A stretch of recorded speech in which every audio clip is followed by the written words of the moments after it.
ஆண்டவராகிய இயேசு கிறிஸ்துவின் நாமத்தினாலே தொலைக்காட்சி நேயர்களுக்கும் ஊடக நண்பர்களுக்கும் அன்பின் வாழ்த்துக்கள். இந்த நாளின் செய்தி சற்று வித்தியாசமான ஒரு செய்தி.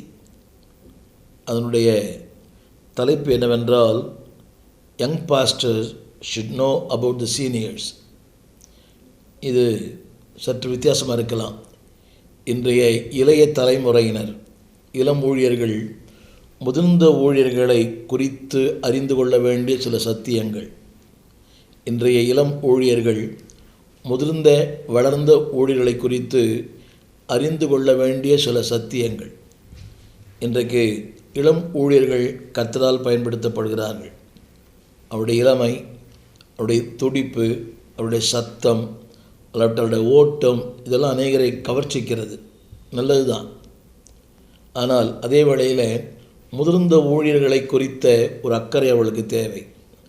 Things young pastor should know about the seniors. இன்றைக்கு வளர்ந்த ஊழியர்களை, முதிர்ந்த ஊழியர்களை, நான் சொல்வது வயதில், அனுபவங்களில், வாழ்க்கையின் நிலைகளில், இன்றைக்கு இந்த ஊழியத்தில் ஏறக்குறைய 50 நூற்றாண்டு காலம் நான் கடந்து வரதே உதவி செய்தார். இன்றைக்கு அநேகரை பார்க்கிறேன், இளம் ஊழியர்கள் பயன்படுத்தப்படுகிறார்கள். உண்மைதான். அவருடைய பாடல், அவருடைய சொல் நயம், நடை, இதெல்லாமே மக்களை கவர்ச்சிக்கிறது. இந்த சப்தம். அதே வழியில் முதிர் வயது உள்ளவர்களையும் அவர்கள் சிந்திக்க வேண்டும், கனம் பண்ண வேண்டும். என்னுடைய ஆரம்ப நாட்களிலே 1973 ஊழியத்திற்கு வந்தேன். என்னுடைய அதிகமான பழக்கம் முதிர்ந்த ஊழியர்களோடு கூட தான். சில ஊழியர்களை நான் இங்கே நினைவுபடுத்த விரும்புகிறேன். நான் பணியாற்றின மாராநாதா இயக்கத்தில் தீமோத்தேயு ஐயா என்றவர் இருந்தார். செம்பரம்பாக்கம் பகுதியில் ஊழியம் செய்தார். ஒரு முதிர்ந்த ஊழியர். நிறைய கற்றுக்கொண்டேன். அதே வேளையில் தாம்பரம் பகுதியில் டேனியல் ஐயா என்க ஒருவர் ஆசரிப்பு கூடாரம் என்ற ஒரு பாடத்தை நடத்துவார் மாராநாதா வேதாம் பள்ளியில். அவரோடு அதிக நெருக்கம். சத்தியநாதன் என்கிற ஒரு தேவ மனிதர் ஆதம்பாக்கத்தில் ஊழியம் செய்து கொண்டிருந்தார். இவர்களெல்லாம் முதிர்ந்த போதகர்கள், நரைமுடி உள்ளவர்கள். அவருடைய நெருக்கம்தான் இன்றைக்கு எனக்கு ஓரளவுக்கு வாழ்க்கையின் பக்குவத்தை தந்தது. அவர்களெல்லாம் முதிர்ந்தவர்கள். அவர்கள் செல்வந்தர்கள் அல்ல, ஆனால் அனுபவம் உள்ளவர்கள். அவருடைய வசனம், அவருடைய ஜெப வாழ்க்கை, அவருடைய பரிசுத்த ஜீவியம், இதெல்லாம் என்னை அந்த நாட்களிலே கவர்ந்தது. 73ஆம் ஆண்டு. அன்றைக்கு எனக்கு வயது ஏறக்குறைய 20 வயது.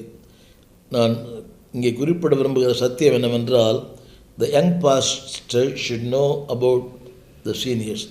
முதிர்ந்த ஊழியர்களை குறித்த சில கருத்துக்களை அவர் அறிந்து கொள்ள வேண்டும். அதற்கு ஒரு வசனம் சொல்ல விரும்புகிறேன். எல்லாரும் தெரிந்த வசனம், 92ஆம் சங்கீதம். அவர்கள், இந்த முதிர்ச்சி உள்ளவர்கள், அந்த வசனம் எழுதப்பட்டிருக்கிறது, முதிர் வயதிலும் கனி தந்து பசுமையும் புஷ்டியும் பசுமையாக இருப்பார்கள். இதெல்லாம் தெரிந்த வசனம்தான். அவர்கள் முதிர் வயதிலும். அப்படியானால் ஒன்றை அறிந்து கொள்ள வேண்டும், முதிர் வயதிலும் அவர்கள் ஆண்டவருக்கென்று கனி கொடுக்க முடியும். முதிர் வயதிலும் தேவனுடைய பயன்படுத்த முடியும். இன்னொரு வார்த்தை, அது ஆங்கிலத்தில் ரொம்ப அழகாக இருக்குது. they will still bear fruits. Tamil விதத்தில் ஆங்கிலத்தில் அந்த வார்த்தை மிக அழுத்தமாக, they will still bear the fruits. அவர்கள் இன்னும் கர்த்தருக்கென்று பயன்பட முடியும். வயது அதிகமாகிவிட்டது. ஒருவேளை என்னை கேட்டுக்கொண்டிருக்க முதிர் வயதுள்ள ஊழியர்கள், ஊழியத்திற்கு வயது ஒரு தடையே இல்லை. பலவீனங்கள் இருக்கலாம், ஆனால் வயது ஒரு தடை அல்ல. அந்த வார்த்தை ஆங்கிலத்தில் சொல்லப்படுறது, they will still bear fruit in old age. முதிர் வயதிலும் கர்த்தருக்கென்று பயன்படுத்தப்பட முடியும். இந்த அநேகருக்கு நினைக்கிறாங்க, எனக்கு வயசாகிடுச்சு, நான் கர்த்தர் பயன்படுத்த முடியாது. அல்ல, they still, அந்த வார்த்தை STILL, ஸ்டில், இன்னும் தேவனுக்காக அவங்க பயன்பட முடியும். அது மட்டுமல்ல, அடுத்த வார்த்தை மிக அழகாக இருக்கிறது. தமிழை விட புஷ்டியும் பசுமை என்று தமிழ் இருக்கிறது. ஆங்கிலத்தில் they will be full of sap, SAP, and very green. அந்த சாப் என்ற வார்த்தைக்கு சுவை உள்ளவளாக இருக்க முடியும். இன்னும் அவளுக்குள்ளே சாறு இருக்கிறது. தமிழ் வேதத்தில் புஷ்டியும் பசுமை. புஷ்டி அப்படின்னால் they can give, they have energy, they have taste. ஆங்கிலத்தில் சாப் என்ற வார்த்தை பயன்படுத்தப்பட்டிருக்கிறது. இன்னும் அவர்கள் சுவை தர முடியும், இன்னும் அவர்களுக்குள்ளே சாறு இருக்கிறது. இதை கேட்டுக்கொண்டிருக்கிற இளம் ஊழியர்களே, இதை உங்களுடைய நன்மைக்காக சொல்லுகிறேன். Still they can give fruit in their old age. இரண்டாவது, they will be full of sap. இன்னும் அந்த சுவை குறையவில்லை. full of sap, இன்னும் அந்த சாறு, அந்த சக்தி இன்னும் அவளுக்குள் இருக்கிறது. வயது அதிகமாக இருக்கலாம், ஒருவேளை பார்வை குறைந்திருக்கலாம், கேட்கும் இந்த திறன் குறைந்திருக்கலாம். Still they are full of God's power. எனவே அவன் சொன்னானே, எனக்கு முதிர் வயதில் மலை நாட்டு எனக்கு தார். காலை வயது அதிகம், 80 வயது, ஆனால் மலை நாட்டு எனக்கு தார். அப்படியானால் அவனுடைய எண்ணங்கள் உயர்ந்த எண்ணங்கள், நோக்கங்கள் உயர்ந்த நோக்கங்கள். You want to achieve something best. ஒரு சராசரி வாழ்க்கை அல்ல மலை நாட்டு, அதாவது to promote in higher level. இன்னொரு பரிணாமத்திற்குள்ளே போக விரும்புகிற தேவனுடைய ஊழியர்கள். எனவே ஒரு சில குறிப்புகளை, ஒரு 15 குறிப்புகளை சொல்லுகிறேன், நிதானமாய் கேளுங்கள். இது பாகம் 1 பாகம் 2 தொடரும். முடிந்தால் இளம் ஊழியர்கள் அசட்டை பண்ணாமல் கேளுங்கள். முதிர் வயது உள்ளவர்களும் இதை கேட்க அன்பாய் கேட்கிறேன். அதாவது இன்றைக்கு இளம் ஊழியர்களுக்கு 2 வித்தியாசமான பார்வைகள் இருக்கிறது. ஒன்று, அவர்களை ஆசீர்வாதமாய் பார்ப்பது, இல்லாவிட்டால் எதிரியாய் பார்ப்பது. நீங்கள் தான் சொல்கிறாங்க எல்லாருமே, அவருக்கு வயசாகிடுச்சு. பிள்ளைகளே சொல்கிறாங்க, பிள்ளைகள் நல்லா கவனிக்கணும், உங்கள் பெற்றோர் உங்களுக்கு ஆசீர்வாதம், உங்கள் பெற்றோர் உங்களுக்கு எதிரிகள் அல்ல. நீங்கள் அநேக பிள்ளைகள் பெற்றோர் எதிரியாகத்தான் பார்க்குறாங்க. நண்பனுக்கு இருக்கிற மதிப்பு, நண்பனுக்கு இருக்கிற வார்த்தை கூட பெற்றோருக்கு இல்லை. நண்பனின் வார்த்தையை கேட்கிறார்கள், ஆனால் பெற்றோரின் வார்த்தையை கேட்பதில்லை. அநேகர் இன்றைக்கு பெற்றோர்களை எதிரியாகத்தான் பார்க்குறாங்க. இல்லை, உங்கள் பெற்றோர் ஆசீர்வாதமாக பாருங்கள். இளம் ஊழியர்களே, உங்கள் முதிர்ந்த ஊழியர்களை ஆசீர்வாதமாக பாருங்கள். They are not your enemies, they are a blessing. இன்னொன்று, அநேக ஊழியர்கள், மூத்த ஊழியர்களை தடைக்கல்லாய் பார்ப்பது. அவர் வந்தால் இப்படிலாம் என்னால் ஃப்ரீயாக இருக்க முடியாது, பாட முடியாது, அப்படியே இல்லை. They are not stumbling stone, they are stepping stone. ஒரு முதிர்ந்த ஊழியன் தடைக்கல் அல்ல. உங்கள் பெற்றோர் உனக்கு தடைக்கல் அல்ல. நீ நிறைய பிள்ளைகள் நினைக்கிறாங்க, எங்கள் அப்பா ஒரு தடைக்கல்லாக இருக்கிறாரு, என் வளர்ச்சிக்கு தடைக்கல்லாக இருக்கிறார். சில அப்பாங்க இருக்கிறாங்க அப்படி.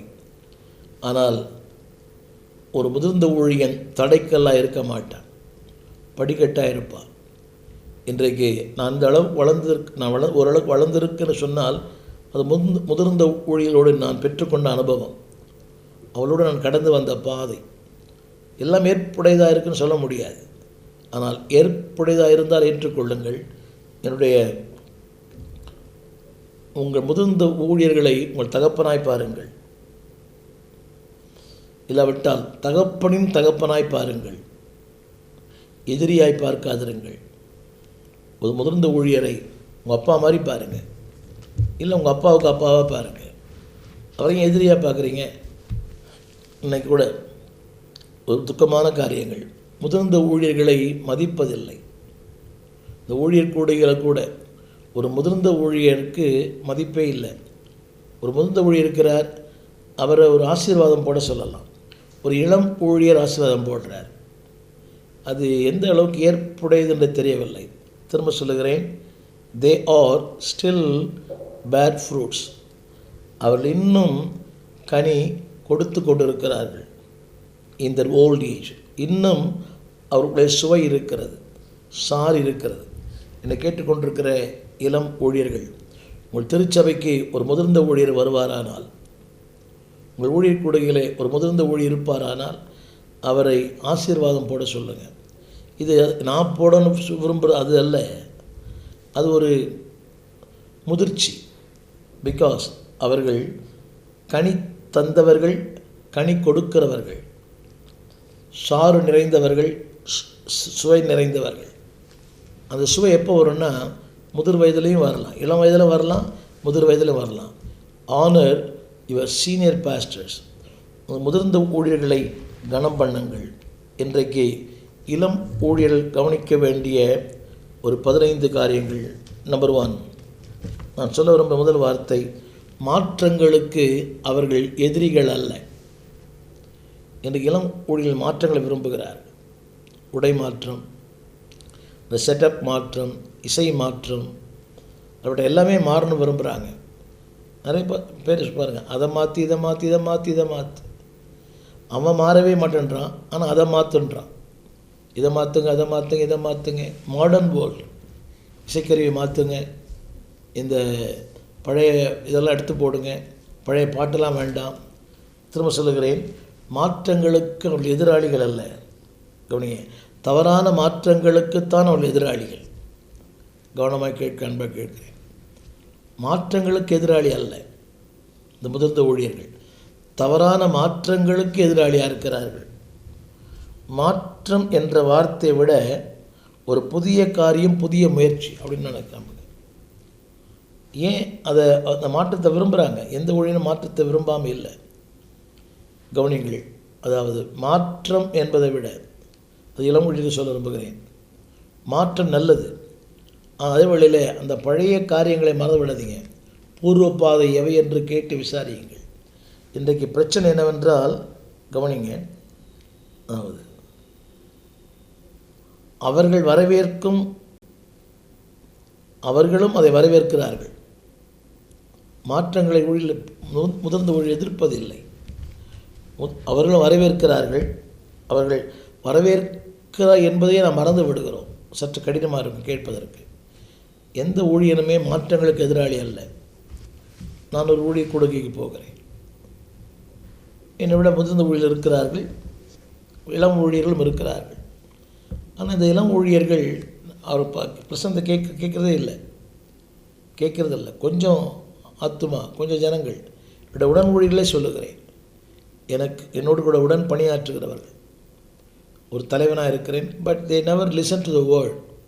வார்த்தை கேட்பதற்கு விருப்பம் இல்லை, அதில் அர்ப்பணம் இல்லை. நான் பலமுறை சொல்லியிருப்பேன், தேவ வார்த்தையை கேட்கிறவன் தான் தேவ சித்தம் செய்வான். வார்த்தையை கேட்கிறவன் தான் வாழ்க்கையில் முதிர்ச்சி அடைவான். இன்றைக்கு என்னுடைய முதல் குறிப்பு, மாற்றங்களுக்கு முதிர்ச்சியான ஊழியர்கள் எதிராளிகள் அல்ல. அவர்களும் மாற்றத்தை விரும்புகிறார். அந்த மாற்றம் சரியான ஒன்றாக இருக்க வேண்டும், அர்த்தமற்ற ஒன்றாக இருக்கக்கூடாது. இன்றைக்கி இளம் ஊழியர் என்ன நினைக்கிறாங்கன்னா, பாருங்க, இந்த ஜீன்ஸ் பேண்ட் போட்டு, ஜீன்ஸ் ஷர்ட் போட்டு, கூலிங் கிளாஸ் போட்டு பிரசங்கம் பண்ணுற பாஸ்டர்லாம் இருக்கிறாங்க. மேடையில் ஒரு நாகரிகமான உடை அவசியம். அநாகரிகமான உலக மனித நடிகர்களைப் போல வேண்டாம். இதைத்தான் மூத்தர்கள் எதிர்க்கிறார்கள். மாற்றங்கள் நல்லது, ஆனால் மாற்றங்கள் தேவனுக்கு பிரியமாக இருக்க வேண்டும். இரண்டாவதாக, ஆராதனை முறைமைக்கு இவர்கள் எதிரிகள் அல்ல. இந்த நாட்களில் ஆராதனையினுடைய ஸ்டைல் உங்களுக்கு தெரியும் நினைக்கிறேன். முதிர்ச்சி உள்ளவர்கள் அந்த பாடல், பல மணி நேரங்கள் ஆராதனை, அபிஷேகம், காத்திருத்தல், இன்றைக்கி அதெல்லாம் கிடையாது. 2-3 பாட்டு, செய்தி எல்லாம் 1 மணி நேரத்துக்குள்ளே முடியணும். வேகமாக ஓடுகிற உலகம். யோசித்து பாருங்கள். அதாவது அந்த நாட்களோட இந்த நாட்கள் வாய்ப்புகள் அதிகம். இன்றைக்கி ஃபாஸ்ட் ஃபுட் இருக்குது, இன்றைக்கி எல்லாமே மின்சாரமயம். எலக்ட்ரிக் ஸ்டவ், மிக்சி, கேஸ், அன்றைக்கி எல்லாமே அவருடைய சொந்த உழைப்பு. அடுப்பு, மாவரைக்கும் கையில் தான் மாவரைக்கணும். எல்லாமே அம்மி, ஆட்டுக்கள், எல்லாமே மனித உழைப்பு. ஆனாலும் தேவனுக்கு நேரம் செலவழித்தார்கள். இன்றைக்கி எல்லாமே லகுவாக இருக்கிறது. ஆனால் they don't want to spend more time in the presence of God. தேவ சமூகத்தில் நேரம் செலவழிக்க மக்களுக்கு இன்றைக்கி விருப்பம் இல்லை. சீக்கிரமாக இருக்கும். அதுதான் மக்கள் இந்த மெகா சபை விரும்புவதற்கு காரணமே. 1 மணி நேரம் ஆராதனை, 2 பாட்டு, ஒரு ஜெபம், அவ்வளோதான், முடிஞ்சு போச்சு. அடுத்த அன்றாட வேலை இல்லை என்பானுள்ளே. அதாவது அந்த மூத்த ஊழியர்கள் ஆராதனை முறைமைக்கு எதிரிகள் அல்ல. அன்றைக்கு பழைய பாடல்கள், கீர்த்தனை, பாமாலை, இதெல்லாம் என் மீட்பு உயிரோடு இருக்கையில் எனக்கு என்ன குறை உண்டு சொல் மனமே, இயேசு என் அஸ்திபாரம், அதிகாலில் தேவனை தேடி, எவ்வளோ பேர் பழைய பாடல்கள் இன்றும் அந்த பாடல் இன்றைக்கு சிஸ்டர் சாராட்னோரி பாடல்கள் பாடப்படுவதே இல்லை. இன்று காலையிலே ஒரு பாடலை பாடினேன். ஒளி தரும் தீபங்கள் சுடர் வீசும் தான். யாருமே பாடல அந்த பாட்டை. இன்று காலையிலே டிசம்பர் 1 ஒளி தரும் தீபங்கள், அவர் பெரிய வெளிச்சம் என்ற தலைப்பிலே பேசினேன். Is a great light. ஒளி தரும் தீபங்கள் நான் மட்டும்தான் பாடினேன், யாருமே பாடலை. ஏன்னா பாட்டு யாருக்கும் தெரியாது. ஒரு பழைய பாடல், ஒளி தரும் தீபங்கள் சுடர் வீசும் தீபம் நான்.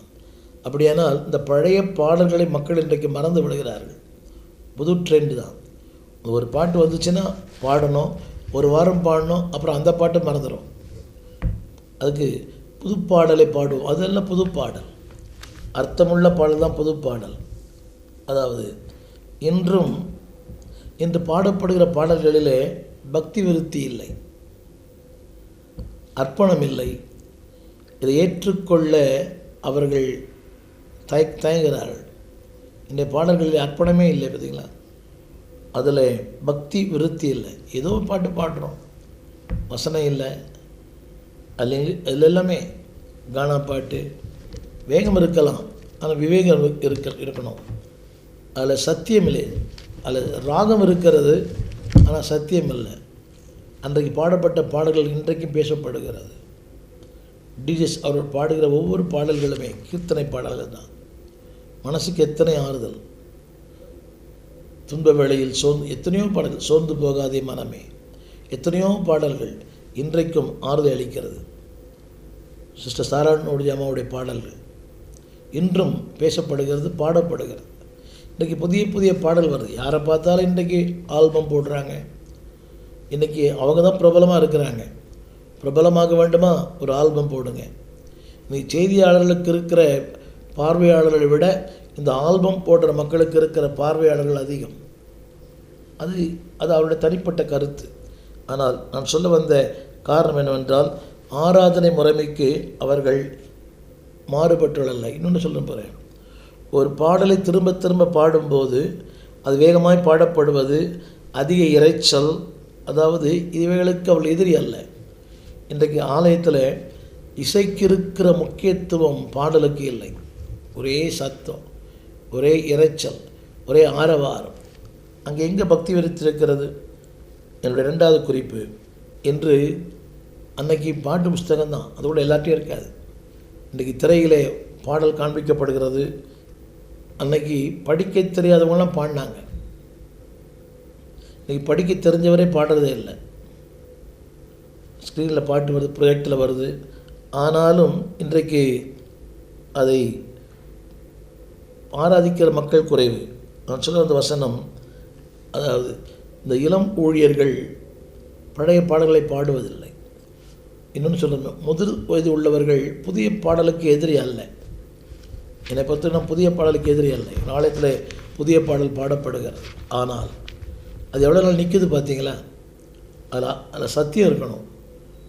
அது ஒரு ஆத்மாவை தொட வேண்டும். நான் ஆண்டவர் ஏற்றுக்கொண்ட காரணமே, பாதம் பணிந்தேன், எந்நாளும் துதியேன், உண்மையன்றி யாரை பாடுவேன். ஒரு ஆலயத்திற்கு போனேன் 70ஆம் ஆண்டு.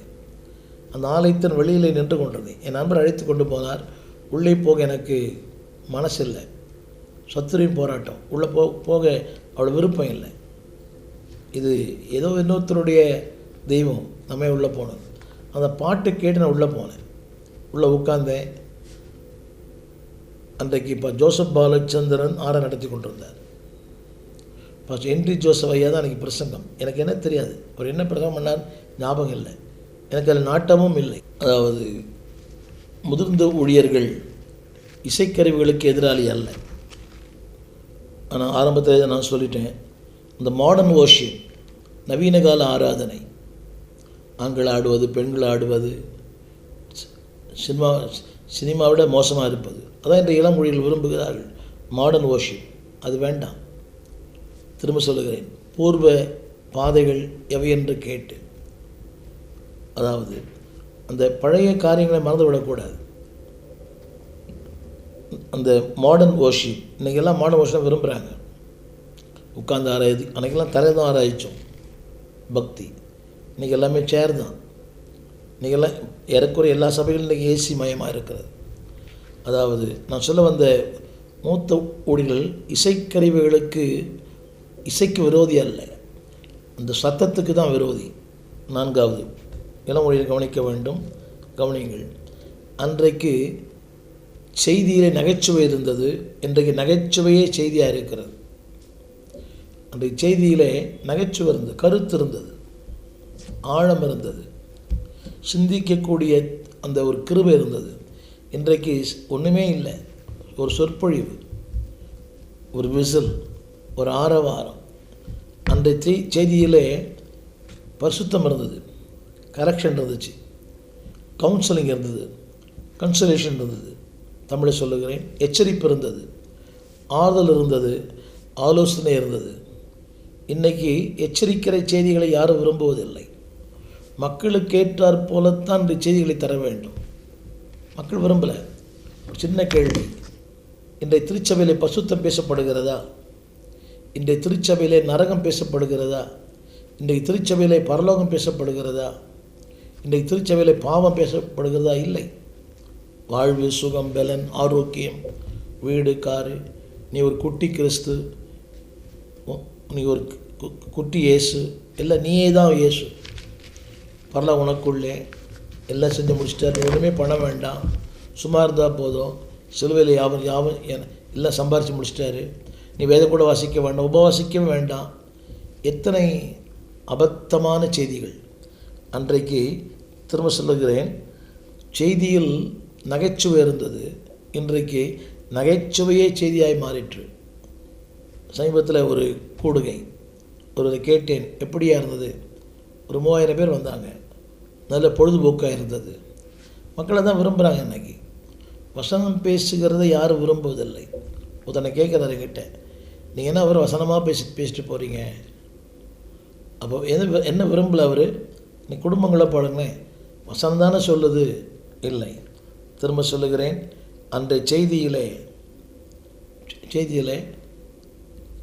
இருந்தது, பின்னால் நகைச்சுவை இருந்தது. இன்றைக்கு நகைச்சுவையே செய்தியாக இருக்கிறது. Young pastors B consider. அவர்களும் கவனிங்க, முதிர்ந்தவர்களும் வசனம் பேசினாங்க. ஆனால் இன்றைக்கு வசனம் பேசுகிற ஊழியர்கள் மிக குறைவு. இன்னொரு துக்கமான விஷயம், வசனத்தை தியானித்து படிக்கிற ஊழியர்கள் மிக குறைவு. நான் அநேக ஊழியர்களை பார்த்துருக்கிறேன். அவங்க சொல்லுவாங்க, ஞாயிற்றுக்கிழமை செய்திக்கு திங்கட்கிழமை அமர்கிறார். அந்த பழக்கத்தை நானும் பழக்கி கொள்ள விரும்புகிறேன். ஞாயிற்றுக்கிழமை திங்கட்கிழமை உட்கார்வது, அதை சிந்திப்பது, தியானிப்பது, அதை மெருகேற்றுவது, அசை போடுவது, என்னை நானே அதை பசியாற்றிக் கொள்வது. 4வது நான் சொல்ல வந்த 5வது குறிப்பு என்னவென்றால், இந்த இளம் ஊழியர்கள் முதிர் ஊழியர்கள் தங்களோடு இருப்பதே அவர் விரும்பவில்லை. என்ன சொல்கிறாங்க? அந்த பெருசு போட்டோம், அப்புறம் பேசலாம். நான் கொடுக்குற வார்த்தை, seniors love being around young people. முதிர்ந்த ஊழியர்கள் இளம்களோடு இருப்பதை விரும்புகிறார்கள், ஆனால் இளம் ஊழியர்கள் முதிர்ந்த ஊழியரோடு இருப்பதை விரும்பவில்லை. உங்களுக்கு புரிய நினைக்கிறேன். முதிர்ந்த ஊழியர்கள் இளம் ஊழியரோடு இருப்பதை விரும்புகிறார்கள், ஆனால் இளம் ஊழியர்கள் முதிர்ந்த ஊழியரோடு இருப்பதை விரும்பவில்லை. அவங்க சொல்கிறாங்க வயசு. அதற்கு இளம் ஊழியர் சொல்லுகிற கருத்து என்னவென்றால்,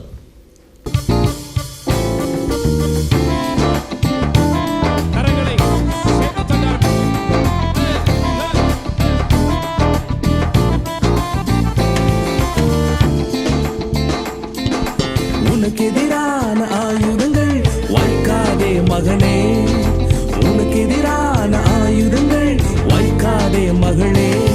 நீ உயிரோடு இருக்கும் வரையிலும் எதிர்ப்பவனில்லை, நீ உயிரோடு இருக்கும் வரையிலும் எதிர்ப்பவனில்லை. உனக்கெதிரான ஆயுதங்கள் வாய்க்காதே மகனே, சொல்லுங்க, உனக்கெதிரான ஆயுதங்கள்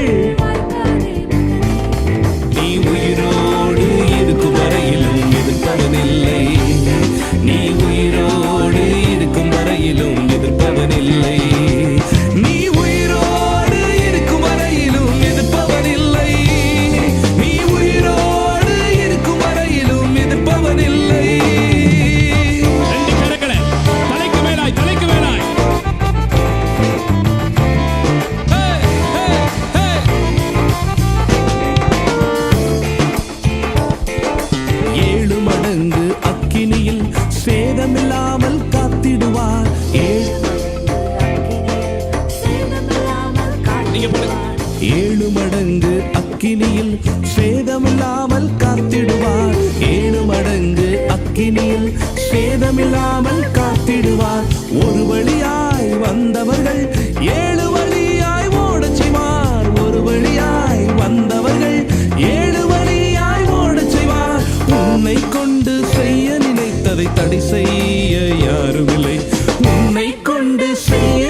நினைத்ததை தடை செய்ய யாரும் இல்லை. நீ உயிரோடு இருக்கும் வரையிலும்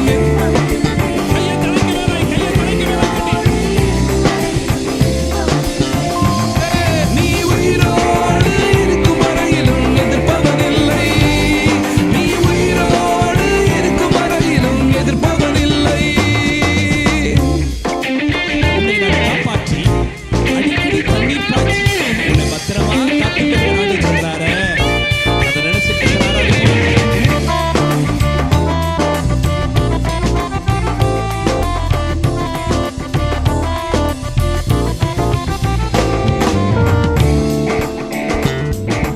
உன்னை நான் காப்பாற்றி அடிக்கடி தண்ணீர் பாய்ச்சிடுவேன்.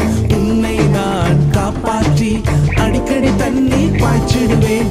இரவினிலும் பகலினிலும் சேதமில்லாமல் காத்திடுவேன். இரவினிலும் பகலினிலும் சேதமில்லாமல் காத்திடுவேன்.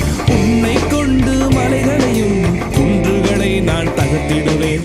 உன்னை கொண்டு மலைகளையும் குன்றுகளை நான் தகர்த்திடுவேன். நீ உயிரோடு இருக்கும் வரையிலும் எதிர்ப்பவனில்லை. நீ உயிரோடு இருக்கும் வரையிலும் எதிர்ப்பவனில்லை. நீ உயிரோடு இருக்கும் வரையிலும் எதிர்ப்பவனில்லை. நீ உயிரோடு இருக்கும் வரையிலும் எதிர்ப்பவனில்லை.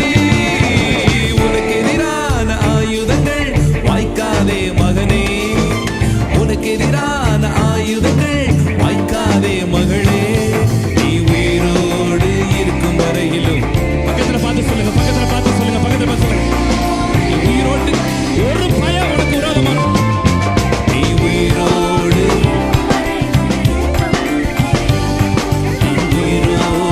இருக்கும் வரையிலும் எதிர்ப்பவனில்லை. நீ உயிரோடு இருக்கும் வரையிலும் எதிர்ப்பவனில்லை. நீ உயிரோடு இருக்கும் வரையிலும் எதிர்ப்பவனில்லை. நீ உயிரோடு இருக்கும் வரையிலும் எதிர்ப்பவனில்லை. நீ உயிரோடு இருக்கும் வரையிலும் எதிர்ப்பவனில்லை. எங்கள் விலாசம் போதகர் ஸ்டீஃபன் தேவகுமார், திறந்த வாசல் சபை, நம்பர் 65, பரமானந்த தெரு, 7 கிணறு, சென்னை 600001. தொடர்புக்கு 9841839287. மேலும் 0444318330. எங்கள் மின்னஞ்சல் stephenopendor@gmail.com.